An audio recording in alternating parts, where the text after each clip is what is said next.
Raftsman's Journal. Clearfield, Pennsylvania, January 6, 1858. Antiquities of America.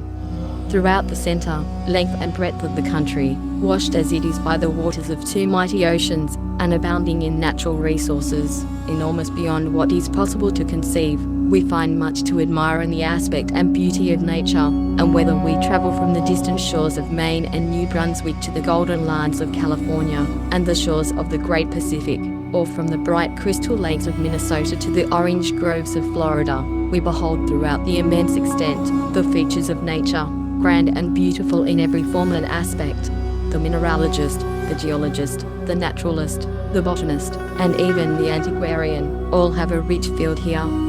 Strange as it may appear, America abounds in antiquities, so extensive, so beautiful and majestic, as to rival those of Thebes, of Nineveh, ruins of ancient cities of immense extent, fortifications, mounds, and pyramids, temples with walls built of hewn stone, showing a refined taste in architecture, and adorned with human figures, beautifully executed, large altars ornamented with hieroglyphics, probably giving a record of those who read them, but which no man has been able to decipher, remains of ancient palaces, with beautiful specimens of sculpture and painting with many other marks of greatness, prove to us that this is not a new world, but that a powerful empire existed at a very remote period of time, teeming with a population highly skilled in arts, and in a state of civilization far beyond anything we have been led to conceive of the Aborigines, previous to the discovery of the continent by Europeans.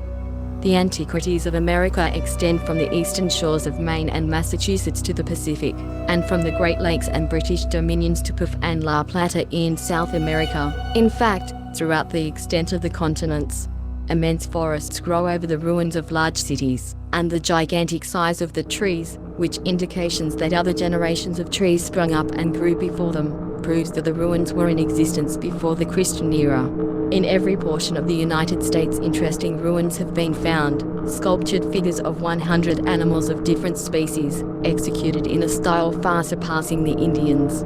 The state of Ohio abounds in ruins at towns and fortifications, with extensive towers and pyramids. At Marietta, and in Missouri, beautiful pottery, silver and copper ornaments, and pearls of great beauty and luster, have been dug from the earth. In the caves of Tennessee and Kentucky, mummies have been found, in a high state of preservation, clothed with cloths and skins of various texture, inlaid with features. Like discoveries have been made at Carrollton, near Milwaukee. In the state of Wisconsin, ruins of huge fortifications appear. Similar ruins appear in the state of Missouri. On the south side of the Missouri River, in the western portion of the state, is an enclosure of some 500 acres, which includes the ruins of a building, no doubt an ancient tower with walls 100 feet high, and 80 at the base, attached to which are a redoubt and citadel, with work much resembling the structure of a tower in Europe.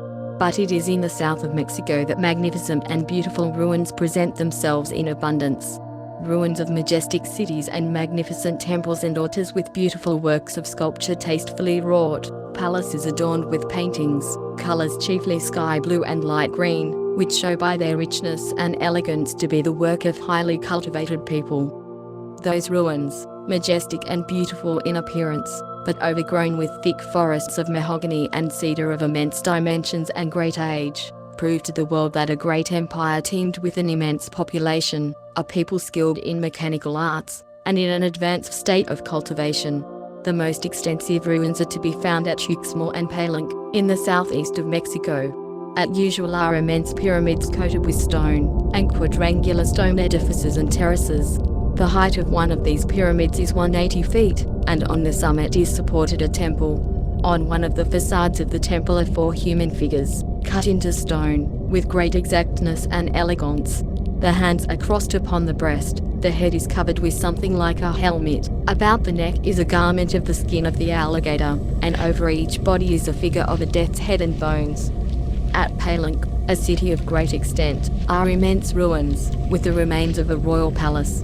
One temple, that of Copan, is 250 feet by 650 and supposed to have been as large as St. Paul's at Rome. Another temple of great dimensions is here, having an entrance by a portico 100 feet long and 10 feet broad. It stands on an elevation of 60 feet. The pillars of the portico are adorned with hieroglyphics and other devices. Different objects of worship have been found, representations of the gods who were worshipped in this country. These temples, with 14 large buildings, and many other objects of curiosity, stand here as monuments of ancient greatness, to remind us of the remote origin of a mighty empire.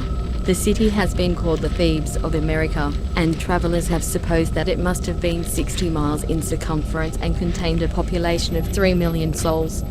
Centuries must have elapsed, and dynasties succeeded each other, before such orders of architecture were introduced, and a great length of time must have passed before an empire would become sufficiently powerful to erect such temples, and possess a city of such vast extent.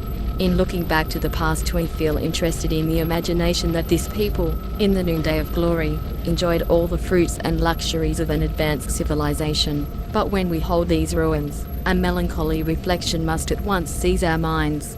On the ground where once nations met in their strength and power, wild beasts now roam, and venomous serpents went their way, and over those vast cities, where once the busy hum of industry and the voice of merriment resounded, grows the vast cedar, on whose branches the owls chatter discordant notes and the bat sleeps at meridian. In this country is exhibited the largest pyramid in the world, that of Koyula, near Puebla. It covers 41 acres, and is 200 feet high.